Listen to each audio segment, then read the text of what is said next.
എടാ നീ എന്നെ ഒന്ന് സപ്പോർട്ട് ചെയ്യടാ, അല്ലെ നീ എനിക്ക് എനർജി താടാ, എനിക്ക് ചെയ്യാൻ പറ്റുന്നില്ല എന്ന് പറഞ്ഞ് നമ്മളിങ്ങനെ നിൽക്കുക. എന്നിട്ട് ഓപ്പോസിറ്റ് നിൽക്കുന്ന ആളത് തരുന്നില്ല എന്ന് വിചാരിക്കുക.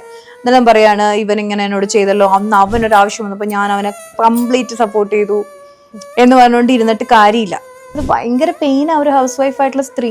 അല്ലെ ഒരു ദിവസം ഒന്ന് ലീവ് എടുത്ത് എൻ്റെ കൂടെ ഇരിക്കാന്ന് വെച്ചാൽ എനിക്ക് സമയമില്ല, തിരക്കാന്ന് പറയുമ്പോൾ ഇവർക്ക് ഇത് അംഗീകരിക്കാൻ പറ്റില്ല. കാരണം അവരുടെ ലോകം അതാ.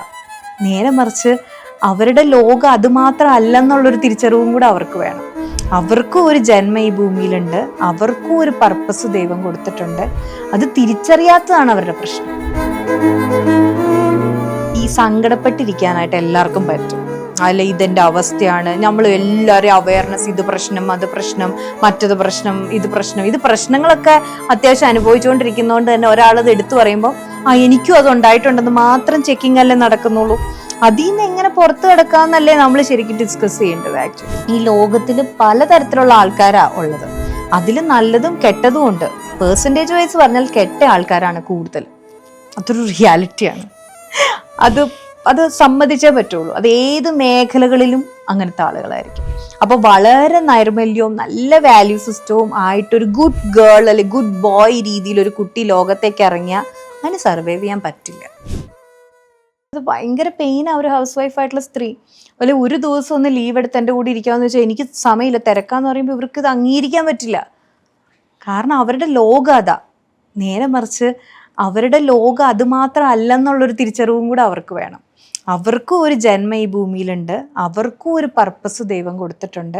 അത് തിരിച്ചറിയാത്തതാണ് അവരുടെ പ്രശ്നം. ഒരുപക്ഷെ ഒരു നല്ല കുടുംബത്തെ ഹാൻഡിൽ ചെയ്യുക എന്നുള്ളതായിരിക്കും പർപ്പസ്. ആയിക്കോട്ടെ, അത് ബ്യൂട്ടിഫുള്ളി നമുക്ക് ചെയ്യാലോ. അത് ചിലപ്പം നമുക്ക് വേറെ പാഷനോ ഒന്നും ഉണ്ടാവണമെന്നില്ല. നമുക്കിപ്പോൾ ഓരോരുത്തർക്കും ഓരോ കഴിവും കാര്യങ്ങളും അല്ലേ. പക്ഷെ നമ്മളുടേതായിട്ടുള്ള ഒരു എൻജോയ്മെന്റുകൾ നമ്മൾ കണ്ടെത്തണം അവിടെയൊക്കെ. അതാണ് എനിക്ക് പറഞ്ഞു തരാനായിട്ടുള്ളത്. ഇതിപ്പോ ഈ ഓവർ തിങ്കേഴ്സിന്റെ അടുത്ത് എല്ലാവരും പറയുന്ന കാര്യമാണ്, നീ ഇങ്ങനെ ഓവർ തിങ്ക് ചെയ്യല്ലേ, നീ ഇങ്ങനെ ഓവർ തിങ്ക് ചെയ്യല്ലേ എന്നുള്ളത്. പക്ഷെ അത് അത്ര പെട്ടെന്ന് മാറ്റാൻ പറ്റുന്ന ഒരു സംഗതി അല്ല എന്നുള്ളത് ഒരു വാസ്തവമായിട്ടുള്ള ഒരു കാര്യമാണ്. ഇതിപ്പം ഞാൻ മനസ്സിലാക്കിയെടുത്തോളം നമ്മളൊരു ഒരു പർട്ടിക്കുലർ ഒരു കാര്യം ഉണ്ടെന്നുണ്ടെങ്കിൽ അതിന്റെ പോസിറ്റീവും നെഗറ്റീവിന്റെ നെഗറ്റീവും നമ്മളത് ചിന്തിച്ചു കൂട്ടും. അതായത് ഇപ്പൊ ഒരു ആക്സിഡന്റ് നടന്നു കഴിഞ്ഞാൽ അത് ഞാൻ എക്സ്ട്രീമായിട്ട് ഞാൻ പറയാണ്, ഒരു ആക്സിഡന്റ് നടന്നു കഴിഞ്ഞാൽ അയാൾ മരിച്ച് വീട്ടിൽ കിടക്കുന്നത് വരെ ആയിട്ട് നമുക്ക് ആലോചിച്ച് നമുക്ക് തിങ്ക് ചെയ്ത് നമ്മൾ കൂട്ടും. പക്ഷെ അതുമൂലം ഉണ്ടാവുന്നത് എന്താന്ന് വെച്ച് കഴിഞ്ഞാൽ നമ്മൾ കുറച്ചുകൂടി അലേർട്ട് ആയിരിക്കും, അല്ലെങ്കിൽ കുറച്ച് കാര്യങ്ങളൊക്കെ നമുക്ക് ഇതിനകത്ത് കൂടി മനസ്സിലാവും. കാരണം നമ്മൾ മറ്റൊരാളുടെ പേഴ്സ്പെക്റ്റീവിൽ നിന്നുകൂടി 2-3 വ്യൂയിൽ നമ്മളിങ്ങനെ ചിന്തിക്കും. അപ്പോൾ ഇതുമൂലം ഉണ്ടാവുന്നത് പോസിറ്റീവും നെഗറ്റീവും ഉണ്ട്. പക്ഷെ എന്തുണ്ടായാലും, പോസിറ്റീവ് ഉണ്ടായാലും നെഗറ്റീവ് ഉണ്ടായാലും, ഈ ഓവർ തിങ്ക് ചെയ്യുന്ന ആൾക്ക് മാത്രമേ ഇത് ഹേർട്ട് ആവുന്നുള്ളൂ എന്നുള്ളത് ഒരു വാസ്തവമായിട്ടുള്ള. ഓവർ തിങ്കിങ് മനുഷ്യൻ്റെ, ഈ ഓവർ തിങ്കിങ് എന്നുള്ള പേര് ഈ ഇടയിലൊക്കെയാണ് കോവിഡ് തൊട്ടാണ് ഭയങ്കരമായിട്ട് പ്രചാരത്തിൽ വന്നത്. പക്ഷേ ഈ ഓവർ തിങ്കിങ് മനുഷ്യൻ ഉണ്ടായ കാലം മുതലുണ്ട്. കാരണം നമ്മുടെ ബ്രെയിനിൽ ഒരു അലേർട്ട് സിസ്റ്റം ഉണ്ട്, അമിഗ്ഡാല എന്ന് പറഞ്ഞിട്ട്. ആ അലേർട്ട് സിസ്റ്റം നമ്മൾ ഓരോ കാര്യം ചെയ്യുമ്പോഴും നമ്മളിങ്ങനെ അലേർട്ട് ചെയ്യിപ്പിക്കും. ഇപ്പോൾ ഗ്യാസ് കത്തിക്കുമ്പോൾ ഓർക്കും അത് ഓഫ് ചെയ്തോ എന്നുള്ളത് നമ്മുടെ സേഫ്റ്റിക്ക് വേണ്ടിയിട്ടാണ്. പക്ഷെ പലപ്പോഴും ഈ സേഫ്റ്റിക്ക് വേണ്ടിയിട്ടുള്ള സാധനം നമ്മളെ കയറി അങ്ങ് ഭരിക്കാനും കൂടെ തുടങ്ങും ഒരു ലിമിറ്റ് വിട്ടിട്ട്. അപ്പം ആ അലേർട്ട് സിസ്റ്റം നമുക്ക് എപ്പോഴും വേണം താനും. പക്ഷെ ഇപ്പം ഈ പറഞ്ഞ പോലെ തന്നെ നമ്മൾ ആ അലേർട്ട് സിസ്റ്റം ഇപ്പം എല്ലാ തോട്ട്സും ട്രൂ അല്ല എന്നുള്ളൊരു ബോധ്യം വേണം. ഇപ്പോൾ നമുക്കിപ്പോൾ ഒരു കാര്യത്തെക്കുറിച്ച് ചിന്തിച്ചു, എനിക്ക് നെഗറ്റീവ് അടിക്കുക എന്ന് പറയുന്നത് മേ ബി അത് അലേർട്ട് സിസ്റ്റം വർക്ക് ചെയ്യുന്നതായിരിക്കും, പക്ഷെ അത് നമ്മുടെ ഇൻറ്റ്യൂഷൻ ആയിരിക്കില്ല. അപ്പോൾ നമ്മൾ കൺഫ്യൂസ്ഡ് ആയിരിക്കും ഏത് തോട്ടം എടുക്കണ്ടാത്തതെന്നൊക്കെ ഉള്ളത്. അപ്പോൾ ഈ ഒരു ഓവർ തിങ്കിങ് കൊണ്ട് ഒരാൾക്ക് ദോഷവും നന്മയും വരാം.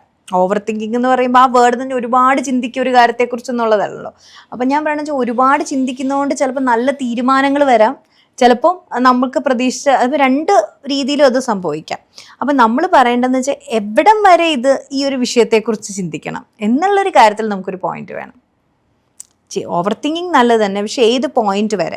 അതായത് ഇപ്പം പറഞ്ഞ ഒരു ആക്സിഡന്റ് സംഭവിച്ചു, അല്ലെങ്കിൽ ഇനിയിപ്പോൾ മരണം വരെ സംഭവിക്കോ എന്നുള്ളത് ഈ നമ്മളുടെ കയ്യിൽ നിൽക്കുന്ന കാര്യങ്ങളല്ല. നമ്മൾക്ക് കൺട്രോൾ ചെയ്യാൻ കഴിയുന്ന കാര്യങ്ങളിൽ ഓവർ തിങ്ക് ചെയ്തോളൂ. നമ്മുടെ കൺട്രോളിൽ നിൽക്കാത്ത ചിലപ്പോൾ ഒരാളുടെ പ്രവർത്തനം നമ്മുടെ കൺട്രോളിലുള്ളതായിരിക്കോ? അല്ല. ഇനിയിപ്പോൾ നാളെ എന്ത് സംഭവിക്കും എന്നുള്ളത് നമ്മുടെ കൺട്രോളിലുള്ളതാണോ? അല്ല. നമ്മുടെ കൺട്രോളിൽ എന്ത് ചെയ്യാൻ പറ്റും അതിൻ്റെ ബെസ്റ്റ് ചെയ്യാനായിട്ട് ഓവർ തിങ്കിങ്ങിനെ യൂസ് ചെയ്തോ. നമ്മുടെ കൺട്രോളിലല്ലാത്തൊരു കാര്യത്തിന് വേണ്ടിയിട്ട് ഓവർ തിങ്കിങ് സംഭവിക്കാത്തൊരു കാര്യത്തിന് വേണ്ടിയിട്ട് ഓവർ തിങ്കിങ് ചെയ്യുന്നത് നമ്മുടെ സമയം നഷ്ടപ്പെടുത്തുന്നത് തന്നെയാണ്. അത് സംഭവിച്ചു കഴിഞ്ഞിട്ട് നമുക്ക് അതിനെക്കുറിച്ച് ചിന്തിക്കുന്നതായിരിക്കും ഏറ്റവും നല്ലത്. അതൊക്കെ മെൻ്റലി വർക്കൗട്ട് എന്നുള്ള രീതിയിൽ നമ്മൾ പറഞ്ഞ് മനസ്സിലാക്കേണ്ട ഒരു കാര്യം. ഇപ്പോൾ സിമ്പിളായിട്ട് ഓവർ തിങ്കിങ് ചെയ്യുവാണെങ്കിൽ ഇപ്പോൾ ഒരു കാര്യത്തെക്കുറിച്ച് ആ പെയിൻ തരുന്നൊരു കാര്യം ഇങ്ങനെ ചിന്തകൾ കയറി വരുവാണെങ്കിൽ പെട്ടെന്ന് ചെയ്യാൻ പറ്റുന്ന ഒരു കാര്യമാണ്. ഇതെന്താ എൻ്റെ അടുത്തിരിക്കുന്നതെന്നൊരു ചോദ്യം ചുമ്മാ ചോദിച്ചാൽ മതി. എൻ്റെ അടുത്തിരിക്കുന്നതെന്ന് വെച്ച് കഴിഞ്ഞാൽ ഇപ്പം ഇവിടെ നമുക്ക് ക്യാമറയുണ്ട്, ക്യാമറ കളർ എന്താ ക്യാമറയുടെ ബ്ലാക്ക്, അപ്പം തന്നെ നമ്മുടെ തോട്ട് മാറുകയാണ്. നമുക്ക് ഇൻസ്റ്റൻ്റ് ആയിട്ട് മാറ്റാൻ പറ്റുന്ന ഒരു ടെക്നിക്കാണ്. അല്ലെങ്കിൽ നമുക്ക് തോന്നാം ഓക്കെ ഈ വളയുടെ ഒരു സൗണ്ട്, നമുക്ക് സൗണ്ട് നോക്കാം, സെൻസ് നോക്കാം, ഇപ്പം എന്താ കാണുന്നത്, ഇപ്പം എനിക്ക് തൊടാൻ പറ്റുന്ന 5 സാധനങ്ങൾ എന്താ, ഇങ്ങനത്തെ ചില ചോദ്യങ്ങൾ ചോദിച്ചാൽ അപ്പം തന്നെ നമ്മൾ ആ തോട്ടിൽ നിന്ന് തിരിച്ചു വരും. പെട്ടെന്ന് എഴുന്നേറ്റ് ഇപ്പം ഞാൻ അങ്ങനെ തിങ്ക് ചെയ്യുന്നുണ്ടെന്നുണ്ടെങ്കിൽ ഞാൻ എന്താ ചെയ്യാന്ന് വെച്ചാൽ എഴുന്നേറ്റ് നടക്കും. നടക്കുന്നത് ഭയങ്കരമായിട്ട്, കാരണം നടക്കുമ്പോഴും ചിലപ്പോൾ ആ ചിന്തയിൽ തന്നെ ആയിരിക്കും നടക്കുന്നത്. അത് ഇരുന്ന് ചിന്തിക്കുന്നത് നടന്ന് ചിന്തിക്കുന്നു എന്നുള്ളതിലേക്കാണ്. പക്ഷെ ഞാൻ പറഞ്ഞതെന്ന് വെച്ചാൽ നമ്മൾ ആക്ടിവിറ്റി ചേഞ്ച് യുവർ ആക്ടിവിറ്റി എന്നാ പറയാ. ആക്ടിവിറ്റി എന്ന് വെച്ച് കഴിഞ്ഞാൽ എന്തെങ്കിലും ഈ തോട്ട് നമ്മളുടെ കോൺഷ്യസ്നെസ് കൊടുക്കേണ്ട എന്തെങ്കിലും കാര്യങ്ങളിലേക്ക് പോവുക. അതാണ് ഞാൻ പറഞ്ഞത് ഇങ്ങനെ ചിന്തിച്ചാൽ മതി എന്ന്. എനിക്കിപ്പോൾ എടുക്കാൻ പറ്റുന്ന അല്ലെങ്കിൽ റെഡ് കളറിലുള്ള ഇവിടെ എത്ര സാധനങ്ങളുണ്ട്, ഇങ്ങനത്തെ ക്വസ്റ്റ്യൻ ചോദിച്ചാൽ അത് ഫോക്കസ് ചെയ്ത് പോക്കോളും ബ്രെയിൻ. അങ്ങനത്തെ ചോദ്യങ്ങൾ ചോദിച്ചാൽ ഇത് മാറുള്ളൂ. ഇല്ലെങ്കിൽ നീ നടന്നോ ഇരുന്നോ കിടന്നോ ഞാൻ നിന്റെ ഈ പ്രോസസ്സ് തന്നെ ചെയ്തോളാം എന്ന് പറയൂ. ഇതിന്റെ ഒരു എക്സ്ട്രീം വേർഷൻ എന്താന്ന് പറഞ്ഞു കഴിഞ്ഞാൽ ഈ നമ്മളിപ്പോൾ ഒരുപാട് സോഷ്യൽ മീഡിയയിൽ കാണുന്നുണ്ട് മെന്റലി ഉണ്ടാവുന്ന ഇഷ്യൂസ് കാര്യങ്ങളും നമ്മൾ വേറൊരാളുടെ അടുത്ത് സംസാരിക്കുമ്പോഴോ ഷെയർ ചെയ്യുമ്പോഴോ അല്ലെങ്കിൽ ഒരു പാനിക് അറ്റാക്കിന്റെ ആ ഒരു സിറ്റുവേഷൻ വരെ വരുമ്പോൾ ഇതൊരു ഡ്രാമയാണ് എന്നുള്ള രീതിയിലേക്കൊക്കെ പറയാം. പക്ഷെ അത് അനുഭവിക്കുന്ന ആൾക്കാർക്ക് മാത്രം അത് എത്രത്തോളം പെയിൻഫുൾ ആണെന്ന് പറയാൻ പറ്റുള്ളൂ. നമുക്ക് ഇങ്ങനത്തെ എന്തെങ്കിലുമൊക്കെ സിറ്റുവേഷൻസ് ഉണ്ടാകുമ്പോൾ ഒരാളെയും പറഞ്ഞ് ബോധിപ്പിക്കുകയൊന്നും ചെയ്യണ്ട, അറ്റ്ലീസ്റ്റ് മനസ്സിലാക്കുക എന്നുള്ളൊരു സാമാന്യ മര്യാദ ഒരാളുടെ ഭാഗത്തുനിന്ന് അല്ലെങ്കിൽ നമ്മുടെ കൂട്ടത്തിലുള്ള ആൾക്കാരുടെ അടുത്തുനിന്ന് ഉണ്ടാവാതെ വരുന്നതും ഒരു എന്താ പറയുക വേഴ്സ്റ്റ് ആയിട്ടുള്ള ഒരു കണ്ടീഷൻ അല്ലേ?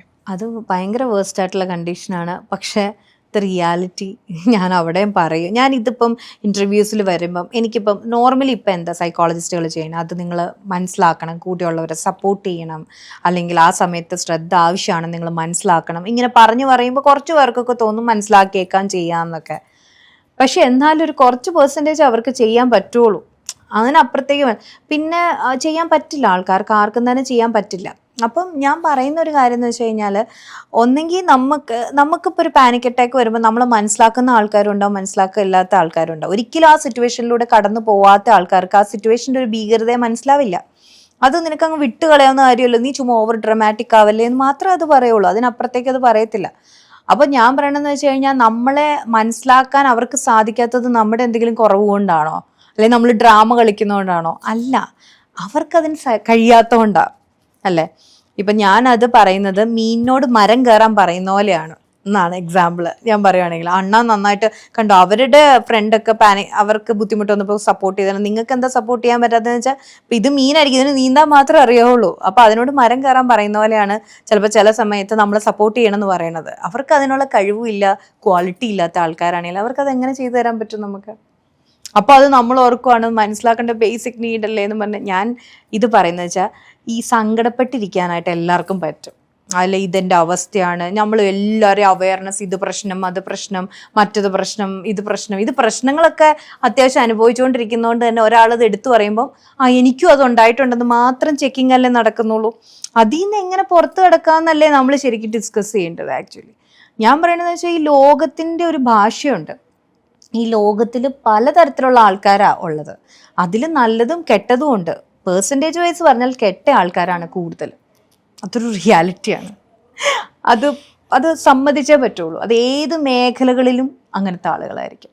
അപ്പോൾ വളരെ നൈർമല്യവും നല്ല വാല്യൂ സിസ്റ്റവും ആയിട്ടൊരു ഗുഡ് ഗേൾ അല്ലെങ്കിൽ ഗുഡ് ബോയ് രീതിയിൽ ഒരു കുട്ടി ലോകത്തേക്ക് ഇറങ്ങിയാൽ അതിന് സർവൈവ് ചെയ്യാൻ പറ്റില്ല. That's the reality. അപ്പോൾ അതിൻ്റെ അകത്ത് നമ്മൾ മനസ്സിലാക്കേണ്ട ഒരു കാര്യം ആദ്യം തന്നെ കൊച്ചിനോട് പറയാം, അല്ലെങ്കിൽ ആളുകളോട് പറയാം, ഇപ്പം നീ ഒരു കുഴപ്പക്കാരനോ അല്ലെങ്കിൽ നിന്നിൽ എന്തെങ്കിലും പ്രശ്നമുള്ളത് കൊണ്ടോ അല്ല നീ ഈ ഒരു പെയിൻ അനുഭവിക്കേണ്ടതായിട്ട് വരുന്നത്. ലോകത്തിൻ്റെ നേച്ചർ അതാണ്. അപ്പോൾ ആ നേച്ചറിൽ നിന്ന് നീ അവരിൽ നിന്ന് നിനക്ക് കിട്ടേണ്ട കരുതൽ കിട്ടുമെന്ന് നീ തെറ്റിദ്ധരിച്ചതാണ് നിൻ്റെ പ്രോബ്ലം. സോ നീ അതിന് ചെയ്യാൻ പറ്റുന്ന രീതിയിൽ സെൽഫായിട്ട് അവനവൻ എന്ത് ചെയ്യാൻ പറ്റും എന്നുള്ളതാണ് ആദ്യം. കാരണം നമ്മളെ കെയർ ചെയ്ത് തുടങ്ങുമ്പോൾ ഉണ്ടല്ലോ ഈ ചുറ്റുമുള്ള ആളുകളെല്ലാം നമ്മളെ കൺസിഡർ ചെയ്യാൻ തുടങ്ങും. അതാണ് സത്യം. നമ്മൾ കെയർ ചെയ്യാതെ നമ്മൾ ഓർക്കുവാണ് ഞാനിപ്പോൾ വേദനയിലാണെന്ന് നിനക്കറിയാലോ, നീ വന്ന് എന്നെ സപ്പോർട്ട് ചെയ്യുക, അല്ലെങ്കിൽ നീ ഒരു സാമാന്യ മര്യാദയാണല്ലോ, ഞാൻ അന്ന് നിനക്ക് വേദന വന്നപ്പോൾ ഞാൻ നിന്നെ സപ്പോർട്ട് ചെയ്തു. അത് എൻ്റെ നേച്ചറിലുള്ളതുകൊണ്ടാണ് എനിക്ക് പ്രിയപ്പെട്ട ഒരാൾക്ക് പെയിൻ വരുമ്പോൾ ഞാൻ അയാളെ പോയി സപ്പോർട്ട് ചെയ്യുന്നത്. പക്ഷെ അയാളുടെ നേച്ചറിൽ അതില്ലെങ്കിൽ അയാൾ എന്നെ സപ്പോർട്ട് ചെയ്യുമോ? അപ്പോൾ ഞാൻ എന്നോട് പറയാണ് ഞാനൊരു ഭാഗ്യമില്ലാത്ത ആളാണ്, എൻ്റെ ജീവിതം ഇങ്ങനെയായിപ്പോയി, ഇങ്ങനെയൊക്കെ പറഞ്ഞുകൊണ്ട് എത്ര ദിവസം ഇരിക്കാൻ പറ്റും? നേരെ മറിച്ച് ആൾക്ക് ആ ക്വാളിറ്റി ഉണ്ടാവില്ല, ഞാൻ തന്നെ എന്നെ എംപവർ ചെയ്തെടുക്കേണ്ട വരും എന്നുള്ളൊരു ബോധ്യം എനിക്ക് വേണ്ടേ. അതിനായിട്ട് ഞാൻ ട്രൈ ചെയ്യണം. അങ്ങനെ ഞാൻ ട്രൈ ചെയ്യുമ്പോഴാണ് എൻ്റെ ചുറ്റുമുള്ള ആളുകൾക്കെല്ലാം എൻ്റെ കൂടെ സപ്പോർട്ട് ചെയ്യാൻ പറ്റുള്ളൂ. അപ്പം നമ്മൾ മാറുക എന്നുള്ളതാണ് ഏറ്റവും ആദ്യം ചെയ്യേണ്ടത്. അത് മാറുക എന്ന് പറയുന്നത് ഞാൻ പറയാം, നമ്മുടെ ഈഗിളിൻ്റെ ലൈഫ് പറയില്ലേ, അവർക്ക് അതിനെക്കുറിച്ച് ശരിക്കൊന്ന് ചെക്ക് ചെയ്തിട്ട് പറയണം കേട്ടോ. അതായത് ഞാൻ കാഷ്വലി പറയുക, ഒരു ഈഗിളിന് എത്ര ഇയേഴ്സ് വരെ ജീവിക്കാം, പക്ഷെ എത്രയോ പ്രായം കഴിയുമ്പോൾ അതിൻ്റെ ചുണ്ടൊക്കെ ഭയങ്കരമായിട്ട് ഇതാവും. അത് കഴിഞ്ഞിട്ട് അതിനെ വീണ്ടും ജീവിക്കണമെങ്കിൽ അത് ഒരു പാറയിൽ പോയിരുന്ന് സ്വന്തമായിട്ട് ചുണ്ടൊക്കെ ഒരച്ച് പൊട്ടിച്ച് കുത്തിപ്പറിച്ച് പഴയ ഇതെല്ലാം കളയണം. അപ്പം 2 ചോയ്സസ് ഉണ്ട് അതിന്. അല്ലെങ്കിൽ മരിക്കും, അല്ലെങ്കിൽ മരിക്കാം. ഒന്നെങ്കിൽ ജീവിക്കാം, അല്ലെങ്കിൽ മരിക്കാം. ഇതുപോലെ തന്നെ നമ്മുടെ അവസ്ഥ. ചില സമയത്ത് ഇപ്പോൾ ഉള്ള നിജയ്ക്ക് ഇപ്പോഴത്തെ പ്രശ്നത്തെ ഫേസ് ചെയ്യാൻ പാകത്തിനുള്ള പ്രാപ്തി ഇല്ലെങ്കിൽ ഞാൻ മനസ്സിലാക്കിക്കോണം, ഈ നിജയെ ഉടച്ച് പുതിയൊരു നിജയെ വാർക്കേണ്ട സമയമായിരുന്നു അല്ലേ. ആ വാർക്കേണ്ട സമയമായെന്ന് ഞാൻ മനസ്സിലാക്കുകയും ഞാൻ അതിനനുസരിച്ച് പ്രവർത്തിക്കാൻ ഞാൻ തയ്യാറാവുകയും ചെയ്താൽ മാത്രമേ എൻ്റെ ജീവിതം നന്നാവുള്ളൂ. അല്ലാത്ത പക്ഷം ഞാൻ ഒരുപാട് കാര്യങ്ങൾ ഒരുപാട് പേർക്ക് ചെയ്തു കൊടുത്തു എന്ന് പറഞ്ഞിട്ടും പ്രത്യേകിച്ച് ഒരു പ്രയോജനവുമില്ല. റിയാലിറ്റി ആയിട്ടോ ചിത്ര പറഞ്ഞു. ഇത് നമ്മളെല്ലാവരും പ്രൂവ് ചെയ്ത് നമ്മൾ ജീവിക്കേണ്ട ആവശ്യമുണ്ടോ? പ്രൂവ് ചെയ്ത് ജീവിക്കേണ്ട ആവശ്യം ചില സിറ്റുവേഷനിൽ വരും ചിത്ര. കാരണം നമ്മളിവിടെ ഒരു സിസ്റ്റമായിട്ട് ജീവിക്കുമ്പോൾ ഇപ്പം ഞാനൊരു അമ്മയാണെങ്കിൽ എനിക്ക് കുറച്ച് റോൾസ് ഉണ്ട്. അല്ലെങ്കിൽ ഞാൻ അവിടെ എൻ്റെ മാത്രം സുഖം നോക്കിക്കഴിഞ്ഞാൽ പറ്റത്തില്ലല്ലോ. അപ്പോൾ പ്രൂവ് ചെയ്യാന്ന് വെച്ചാൽ നമ്മൾ ഈ ലോകത്തിൽ ജീവിക്കുമ്പോൾ, നമ്മൾ ആളുകളുടെ കൂടെ ജീവിക്കുമ്പോൾ ചില കാര്യങ്ങൾ ബോധ്യപ്പെടുത്തേണ്ടതായിട്ട് വരും. പക്ഷെ അത് നമ്മളുടെ സെൽഫ് റെസ്പെക്റ്റിൽ നിന്നുകൊണ്ട് നമ്മളത് ചെയ്യണം. ബോധ്യപ്പെടുത്തുക. ചില ആളുകൾക്ക് ഉത്തരമില്ല, ചില ആളുകൾക്ക് ഉത്തരം കൊടുക്കേണ്ട സിറ്റുവേഷൻസും ഉണ്ട്. ചില റെസ്പോൺസിബിലിറ്റീസിൽ നിന്ന് നമുക്ക് ഒളിച്ചോടാനും പറ്റില്ല. മനസ്സിലായില്ലേ? അതാ ചിന്താവിഷ്ടയ ശ്യാമളയിൽ ശ്രീനിവാസൻ്റെ അദ്ദേഹത്തിൻ്റെ ക്യാരക്ടർ വളരെ മനോഹരമായിട്ട് ചെയ്തിട്ടില്ലേ. അദ്ദേഹത്തിൻ്റെ റെസ്പോൺസിബിലിറ്റി, ഒരു കുടുംബം, പല പല ബിസിനസ് ചെയ്യാമെന്ന് വിചാരിക്കണം, പക്ഷെ കുടുംബം, പിന്നെ പുള്ളി സ്പിരിച്വലിലേക്ക് പോകുന്നു, അവിടെ ചെന്നിട്ട് സമാധാനം കിട്ടുന്നില്ല. പിന്നെ ശരിക്കും നമ്മുടെ കർമ്മ ചെയ്തു തുടങ്ങാൻ നമുക്ക് ഒരിക്കലും സമാധാനം കിട്ടില്ല. നമ്മളുടെ അധിഷ്ഠിതമായിട്ടുള്ള റോളുകളൊക്കെ ഉണ്ടല്ലോ. ഇപ്പം ചിത്രയ്ക്കറിയാലോ, ചിത്രയ്ക്ക് ഇന്ന കാര്യങ്ങളൊക്കെ ചെയ്ത് ലൈഫ് അടിപൊളിയാവുന്നു. ഓട്ടോമാറ്റിക്കലി നമുക്കൊക്കെ അറിയാം. ചിലപ്പോൾ എക്സസൈസ് ചെയ്യണമെന്നായിരിക്കും, ചിലപ്പോൾ എത്ര ഗ്ലാസ് വെള്ളം കുടിക്കണം എന്നായിരിക്കാം, അല്ലെങ്കിൽ ഒരു ബുക്ക് വായിക്കണം എന്നായിരിക്കാം, അല്ലെങ്കിൽ എൻ്റെ ഇന്ന സ്കില്ല് എനിക്ക് ഇമ്പ്രൂവ് ചെയ്യണം, ആഡ് ചെയ്തെടുക്കണം എന്നായിരിക്കാം. ഇങ്ങനെ കുറേ കാര്യങ്ങൾ നമുക്കറിയാമല്ലോ. നമ്മളൊരു പ്രോബ്ലത്തെ അഭിമുഖീകരിക്കുമ്പോൾ നമുക്കറിയാലോ ഇതൂടെ എന്നിലേക്ക് വന്നാൽ ഞാൻ അത് അടിപൊളിയായിട്ട് ഹാൻഡിൽ ചെയ്യുന്നു. പക്ഷെ നമ്മൾ അതറിയാമെങ്കിൽ കൂടി നമ്മൾ അതിനു വേണ്ടി പരിശ്രമിക്കുന്നില്ല. നമ്മൾ ചുറ്റുമുള്ള പ്രശ്നങ്ങളെല്ലാം നോക്കിക്കൊണ്ടിരിക്കുക. എടാ നീ എന്നെ ഒന്ന് സപ്പോർട്ട് ചെയ്യടാ, അല്ലെ നീ എനിക്ക് എനർജി താടാ, എനിക്ക് ചെയ്യാൻ പറ്റുന്നില്ല എന്ന് പറഞ്ഞ് നമ്മളിങ്ങനെ നിൽക്കുക. എന്നിട്ട് ഓപ്പോസിറ്റ് നിൽക്കുന്ന ആളത് തരുന്നില്ല എന്ന് വിചാരിക്കുക. അന്നേരം പറയാണ് ഇവനിങ്ങനെ എന്നോട് ചെയ്തല്ലോ, അന്ന് അവനൊരാവശ്യം വന്നപ്പോൾ ഞാൻ അവനെ കംപ്ലീറ്റ് സപ്പോർട്ട് ചെയ്തു എന്ന് പറഞ്ഞുകൊണ്ട് ഇരുന്നിട്ട് കാര്യമില്ല. അത് ഓരോരുത്തരുടെ നേച്ചർ അനുസരിച്ച് ഓരോരുത്തർ സപ്പോർട്ട് ചെയ്യുന്നത്, സപ്പോർട്ട് ചെയ്യാത്തത്. നമ്മൾ സപ്പോർട്ട് ചെയ്യുന്നത് ചിലപ്പോൾ നമ്മൾ സ്നേഹിക്കുന്നവർക്ക് നമ്മൾ ആ കരുതൽ കൊടുക്കുമ്പോഴായിരിക്കും നമുക്ക് സന്തോഷം കിട്ടുക, അല്ലേ? നമ്മൾ തിരിഞ്ഞു നോക്കാതെ കിടക്കുമ്പോഴാണ് സന്തോഷം കിട്ടുക. ഒരാൾ വേദനിച്ചിരിക്കുമ്പം എന്നാ പറ്റിയെന്ന് ചോദിക്കുമ്പോഴായിരിക്കും നമുക്ക് മനസ്സിന് സന്തോഷം കിട്ടുക. അതുകൊണ്ടാണ് നമ്മൾ ആ നല്ല വാല്യൂ ഉള്ളതുകൊണ്ടാണ് നമ്മളത് ചെയ്യുന്നത്. അതെല്ലാവരിലും ഉണ്ടാവണമെന്ന് നിർബന്ധമുണ്ടോ? ഒരു നിർബന്ധവും ഇല്ല. അത് ഉണ്ടാവാത്തവരൊക്കെ വലിയ പാപികളാണെന്ന് പറയേണ്ട കാര്യമുണ്ടോ? അതും ഇല്ല. അതൊക്കെ ഓരോ ആളുകളുടെ പേഴ്സ്പെക്റ്റീവ്സാണ്. അപ്പം ഞാൻ പറയേണ്ട കാര്യം, ബെറ്റർ അവനവനിലൊരു പൂർണ്ണതയുള്ള വ്യക്തിയായി മാറാനായിട്ട് ശ്രമിക്കുക. എന്നാൽ മാത്രമാണ് പിന്നെ നമ്മൾ പ്രൂവ് ചെയ്യേണ്ട സ്ഥലത്ത് പ്രൂവ് ചെയ്യേണ്ടതായിട്ട് വരും. പ്രൂവ് ചെയ്യേണ്ട ഇടങ്ങളിൽ മാത്രം. എല്ലാവരുടെ അടുത്തും എല്ലാം പോയി കുട്ടി ഘോഷിക്കേണ്ട ആവശ്യമില്ല. നമുക്ക് തന്നെ ഒരു കോമൺ സെൻസ് ഉണ്ടല്ലോ. ഇയാൾ അത് അറിഞ്ഞുകൊണ്ടോ എല്ലാ പ്രയോജനം ഇയാൾക്ക് കിട്ടുന്നുണ്ടോ എന്നൊരു ചോദ്യം ഉണ്ടല്ലോ. ഒരു പ്രയോജനം ഇല്ലാത്ത ആളുകളാണെങ്കിൽ ഒരാവശ്യമില്ല പ്രൂവ് ചെയ്യേണ്ടത്. നേരെ മറിച്ച് അയാളും ആ പ്രശ്നത്തിൽ ഇൻവോൾവ് ആണ്, അയാൾക്കും അതിൻ്റെ ഉത്തരം അറിയേണ്ട ഒരു ബാധ്യത ഉണ്ടെങ്കിൽ മാത്രം നമ്മൾ അയാളെ അറിയിക്കുക. അതാണ് റൈറ്റ് വേ. ഓരോ മനുഷ്യർക്കും നമ്മളെ തന്നെ വെറുക്കപ്പെടുന്ന ഒരു സിറ്റുവേഷൻസ് ഉണ്ടാകുന്ന സാഹചര്യങ്ങളുണ്ടല്ലോ. ഇതിനകത്തു നിന്നൊക്കെ അതിജീവിക്കുക എന്നുള്ളത് ഇമ്പോസിബിൾ ആണെന്ന് ഞാൻ പറയില്ല, പക്ഷെ കുറച്ച് കഷ്ടപ്പാട് നിറഞ്ഞൊരു പ്രോസസ്സാണ്. അതിപ്പോൾ വേറൊരാൾ പറഞ്ഞ് നമ്മുടെ അടുത്ത് കുറേ ഇങ്ങനെ മോട്ടിവേറ്റ് ചെയ്തത് കൊണ്ടോ അല്ലെങ്കിൽ അവരുടേതായിട്ടുള്ള രീതിയിൽ ഉപദേശങ്ങൾ നൽകിയത് കൊണ്ടോ ഒന്നും മാറാൻ പോകുന്ന ഒരു കാര്യമല്ല. അതിനകത്തും ഈ നമ്മളെ തന്നെ നമ്മളിൽ ഇൻവെസ്റ്റ് ചെയ്യുക എന്നുള്ളത് ആണോ ഒരു സൊല്യൂഷൻ ആയിട്ടുള്ളത്? നമുക്കപ്പം ഒരാളിൽ നിന്ന് വരുന്ന വാക്കുകളും ഇതുമൊക്കെ കുറച്ചുകൂടെ കരുത്ത് കിട്ടാനായിട്ട്, ഇപ്പം ഞാൻ പറയുകയാണെങ്കിൽ, ഇപ്പോൾ നമ്മളിപ്പോൾ ഒരു പ്രവൃത്തിയിലോ നമ്മളുടെ ചുറ്റും ഉള്ളവരെല്ലാം കൈയടിച്ചിട്ട് നിന്നെ കൊണ്ട് പറ്റും എന്നൊരു 10 പ്രാവശ്യം പറഞ്ഞു കഴിഞ്ഞാൽ നമുക്ക് കിട്ടുന്നൊരു ഊർജ്ജമുണ്ട്. ആ ഒരു ഊർജ്ജത്തിന് മാത്രം ഈ മോട്ടിവേഷനും മറ്റുള്ള കാര്യങ്ങളും ഒക്കെ നമ്മൾ സപ്പോർട്ട് ചെയ്യും.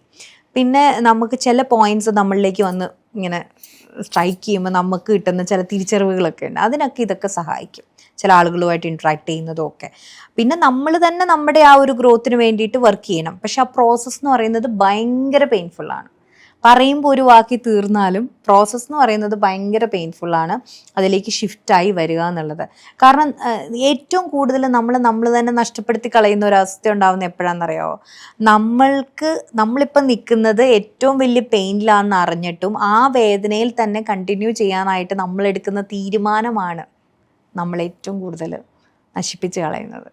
അല്ലെങ്കിൽ ഇപ്പം ചിലപ്പോൾ ചില ആളുകളുടെ നമ്മളുള്ള പെരുമാറ്റം ഭയങ്കര മോശമായിരിക്കും. പിന്നെയും അയാളുടെ മുന്നിൽ പോയി നിൽക്കുക, ബൗണ്ടറി സെറ്റ് ചെയ്യാതെ പോയി നിൽക്കുക, അയാൾ പറയുന്ന വാക്കുകൾ വീണ്ടും നമ്മളെ ഹേർട്ട് ചെയ്യുക. അപ്പോൾ നമുക്ക് എപ്പോഴും പെയിൻ തന്നെയായിരിക്കും. അപ്പോൾ നമുക്ക് പറയാം എൻ്റെ വിധി എന്ന് പറഞ്ഞാൽ ഇരിക്കാൻ വേണമെങ്കിൽ. നേരെ മറിച്ചിട്ട് നമ്മൾ ആ വ്യക്തിയോട് ഇൻട്രാക്ട് ചെയ്യുമ്പോൾ ഇന്ന ബൗണ്ടറി സെറ്റ് ചെയ്ത് വേണം ഇൻട്രാക്ട് ചെയ്യുന്ന കൃത്യമായ ധാരണ നമ്മളിൽ ഉണ്ടാക്കുക എന്നുള്ളത് ഒരു സെൽഫ് പ്രൊട്ടക്ഷൻ മെക്കാനിസമാണ്. അങ്ങനെ സെൽഫ് പ്രൊട്ടക്ഷന് വേണ്ടിയിട്ടുള്ള മെക്കാനിസംസ് എല്ലാം നമ്മൾ അപ്ലൈ ചെയ്യണം, എന്നാലേ ഈ ലോകത്ത് ജീവിക്കാൻ പറ്റുള്ളൂ. അല്ലാതെ ലോകത്ത് ജീവിക്കുക എന്ന് പറഞ്ഞാൽ പാടാണ്. കാരണം പണ്ടത്തെ പോലെ അല്ലല്ലോ. ഇപ്പം എല്ലാവർക്കും ഒരു ഫോണുണ്ട്, എവിടെ വേണമെങ്കിലും ഇരുന്ന് നമുക്ക് നമ്മുടെ കാര്യങ്ങൾ ചെയ്യാൻ പറയാം. അപ്പം അത് ഇപ്പോൾ ഒരു കുഞ്ഞു മുറിയിരുന്ന് അവനവൻ്റെ ഫോണിലെടുക്കുന്നൊരു സാധനം ലോകത്തേക്കേ വിടുന്നത്. അപ്പോൾ തന്നെ ഒരുപാട് ആളുകൾ അതിനെ ക്രിട്ടിസൈസ് ചെയ്യാനുണ്ടാവും, നല്ലതെന്ന് പറയാനുണ്ടാവും. അപ്പോൾ ഇതിൽ അവർ പറയുന്ന അനുസരിച്ചിട്ടാണ് ഞാൻ എൻ്റെ ഗ്രോത്തിനെ തീരുമാനിക്കുള്ളൂ എന്നുണ്ടെങ്കിൽ എനിക്കൊരിക്കലും ഗ്രോ ചെയ്യാൻ പറ്റില്ല. അതിനെ നമ്മൾ ഷട്ട് ഡൗൺ ചെയ്യേണ്ടടുത്ത് കാതടച്ച് കളയേണ്ടടുത്ത് കാതടച്ച് കളഞ്ഞ് അങ്ങനെ മുന്നോട്ട് പോകാനായിട്ട് പറ്റണം. ഈ പിന്നെയും ഹേർട്ട് ചെയ്യുന്ന ഒരു സാഹചര്യത്തിൽ നിൽക്കുക എന്ന് പറയുന്നത് നമ്മൾ നഷ്ടപ്പെടാതിരിക്കാൻ വേണ്ടിയിട്ടാണ് അങ്ങനെ ചെയ്തത്. അല്ലെങ്കിൽ നീ നഷ്ടപ്പെടണ്ടല്ലോ എന്ന് വിചാരിച്ചിട്ടാണ്, നിനക്ക് ഹേർട്ട് ആവുമെന്ന് വിചാരിച്ചിട്ടാണ് ഞാനത് പറയാതിരുന്നത് അല്ലെങ്കിൽ സംസാരിക്കാതിരുന്നത്, നീ എന്നെ അറിയിക്കാതിരുന്നത് എന്നൊക്കെ പറയുന്നതിൽ എത്രത്തോളം ആത്മാർത്ഥത ഉണ്ടാവും? അതിൽ ആത്മാർത്ഥത ഉണ്ടോ ഇല്ലയോ എന്നുള്ളത് ആ പറയുന്ന ആളുടെ മൈൻഡ് സെറ്റ്. നമുക്ക് അങ്ങനെ അടച്ചു പറയാൻ പറ്റില്ല, അതിലൊരു ആത്മാർത്ഥത ഉണ്ടാവില്ല എന്ന് പറയാൻ പറ്റില്ല. ഇപ്പം ചില ആൾക്കാർ പറയും ഓക്കെ ഇത് ആ പാർട്ണർ അറിഞ്ഞു കഴിഞ്ഞാൽ അവർക്ക് ഒരിക്കലും അത് സഹിക്കാൻ പറ്റില്ല, അതുകൊണ്ടാണ് ഞാൻ പറയാതിരുന്നതെന്ന് പറയുന്ന ആൾക്കാരുണ്ട്. ചില ആൾക്കാർ നമ്മൾ കപടതയുടെ പുറത്ത് പറയുന്ന ആൾക്കാരുണ്ട്. അപ്പോൾ പക്ഷെ അത് നമുക്ക് എങ്ങനെ ഫീൽ ചെയ്തു എന്ന് വിചാരിക്കണം. അയാൾ പറഞ്ഞ ആ വേർഡിനെ നമുക്ക് ഉൾക്കൊള്ളാൻ പറ്റുന്നുണ്ടോ? അല്ലെങ്കിൽ നാളെ അയാൾ അതേ തെറ്റ് ചെയ്ത് കഴിഞ്ഞാൽ നമുക്ക് ഓക്കെ ആണോ? അല്ലെങ്കിൽ അതിനെ ഹാൻഡിൽ ചെയ്യാൻ നമുക്കൊരു എബിലിറ്റി ഉണ്ടോ? ഉണ്ടെങ്കിൽ നമുക്ക് നേരെ നിൽക്കാം, കുഴപ്പമില്ല. അതല്ല, അല്ലെങ്കിൽ അയാളുടെ നേച്ചർ ഇതാന്ന് നമ്മൾ മനസ്സിലാക്കിയോ, ഇനി അയാളുടെ പ്രവർത്തനങ്ങളെല്ലാം ആ രീതിയിൽ കാണാനും ചിന്തിക്കാനും നിങ്ങൾക്ക് കഴിയുന്നുണ്ടോ? ഉണ്ടെങ്കിൽ പെർഫെക്റ്റ്ലി ഫൈൻ. ഇല്ലാത്ത പക്ഷം ഇല്ല ഞാനിപ്പോൾ വിശ്വസിച്ചു കേട്ടോ, നിങ്ങൾ എന്നെ ഒത്തിരി സ്നേഹിച്ചുകൊണ്ട് എന്നെ അത് അറിയിക്കാതിരുന്നത് എനിക്ക് മനസ്സിലായി എന്നൊക്കെ പറഞ്ഞ് നിൽക്കുന്നു. വീണ്ടും നമ്മൾ ഫുള്ള് സ്നേഹിക്കുന്നു, വീണ്ടും അതേ ലൂപ്പിൽ പോകുന്നു. നാളെ വീണ്ടും അടുത്ത പ്രശ്നം ഉണ്ടാകുന്നു, അപ്പോഴും അയാൾ ഇതേ സ്റ്റേറ്റ്മെൻറ്റ് പറയുന്നു. അപ്പോൾ ആ സെയിം ലൂപ്പിൽ തന്നെ കിടന്ന് കളിച്ചുകൊണ്ടിരിക്കുക. അങ്ങനെയുള്ളവർക്ക് പെയിൻ മാത്രമേ ഉണ്ടാവുള്ളൂ. അപ്പം നമ്മൾ ചോദിക്കണം, 2 രീതിയിൽ ഒരു പ്രശ്നം വന്നാൽ ചോദിക്കണം, ഓക്കെ ഞാനിപ്പോൾ അനുഭവിച്ച ഈ പെയിൻ, ഒരു വ്യക്തിയിൽ നിന്ന് അനുഭവിച്ച പെയിനെ ഹീൽ ചെയ്ത് എനിക്ക് ധൈര്യമായി മുന്നോട്ട് പോകാനുള്ള ഊർജ്ജം ഉണ്ടെന്ന് വെച്ചാൽ നാളെ അയാളെ കാണുമ്പോൾ അയാൾ അങ്ങനെ ചെയ്യുന്ന ഒരാളാണെന്ന് മനസ്സിലാക്കാൻ പറ്റുമെന്നുള്ളതാണ്. അതുണ്ടെങ്കിൽ അവർക്കത് മുന്നോട്ട് കൊണ്ടുപോകാൻ പറ്റും.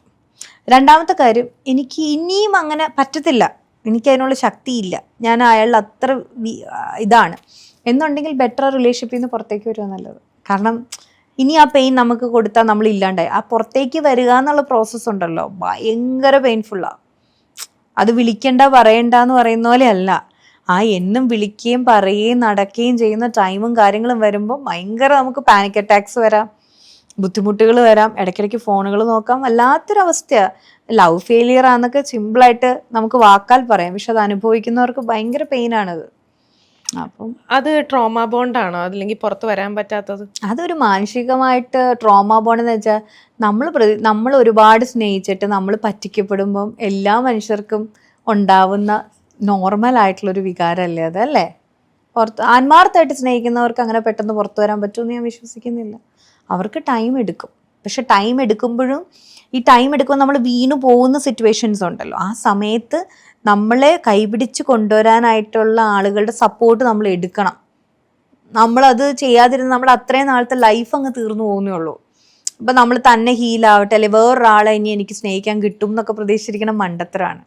അല്ല, അയാൾ വന്നു കഴിയുമ്പോൾ ഞാൻ രക്ഷപ്പെടും, അയാൾ എനിക്ക് സ്നേഹം തരും, ഇയാളേക്കാൾ ബെറ്റർ റിലേഷൻഷിപ്പ് എനിക്ക് വരും, അല്ല ഇയാൾ തന്നെ തിരിച്ചു മിടുക്കനായിട്ട് എന്നിലേക്ക് തിരിച്ചു വരും. അങ്ങനെയൊന്നും ദയവേത് ചിന്തിക്കല്ലേ ആരും. ഇന്റർവ്യൂ കണ്ടുകൊണ്ടിരിക്കുന്ന ആൾക്കാർ ഇയാളൊക്കെ നന്നായി വരും, അതിനുവേണ്ടി ഞാൻ പ്രാർത്ഥിക്കും, നൊയമ്പെടുക്കും, ഞാൻ മാനിഫെസ്റ്റ് ചെയ്യും. അതൊന്നും അല്ല മാനിഫെസ്റ്റേഷൻ്റെ ജോലി. മനസ്സിലായില്ലേ? ഒരിക്കലും ആളുകളുടെ നേച്ചർ മാറ്റിക്കൊണ്ട് വരിക എന്നുള്ളതല്ല മാനിഫെസ്റ്റേഷൻ്റെ ജോലി, അല്ലെങ്കിൽ ഒരു ദൈവത്തിൻ്റെ ജോലി എന്ന് പറയുന്നത്. ഇനിയും നീ ആ പെയിനിലൂടെ വന്നാൽ നിനക്കത് സൂപ്പറായിട്ട് ഹാൻഡിൽ ചെയ്യാൻ പറ്റുമോ എന്നുള്ളതാണ്. അതിനാണ് ദൈവം അതേ ഒരു ഹയർ എനർജിയുടെ സപ്പോർട്ട് നമ്മൾ സീക്ക് ചെയ്യേണ്ടത്.